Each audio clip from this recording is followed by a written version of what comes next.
ही मकर आणि कुंभ किंवा कुंभ आणि मीन असेल किंवा वृश्चिक आणि मकर असेल आणि लागोपाठ असतील, तर लागोपाठ त्या साडेसातीचा असर परिणाम त्याच्यावरती होत असतो.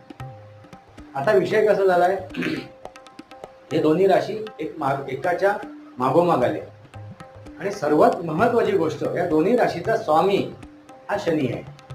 हे सुद्धा समजून घेणं गरजेचं आहे. इतर राशीचा जो स्वामी आहे, सूर्य असेल, मंगळ असेल, म्हणजे त्याचे स्वामी वेगवेगळे आहेत. पण ह्या राशीचा स्वामी, या दोन्ही राशीचा स्वामी हा शनी आहे आणि त्या शनीचा प्रभाव अधिक प्रमाणात त्याच्या जीवनावर पडत असतो, त्या दोन्ही राशीच्या जीवनावर, आणि तो काटेकोरपणे त्याच्यावरती प्रभाव टाकत असतो, कारण तो त्या राशींचा स्वामी आहे. ही एक महत्वाची गोष्ट आहे.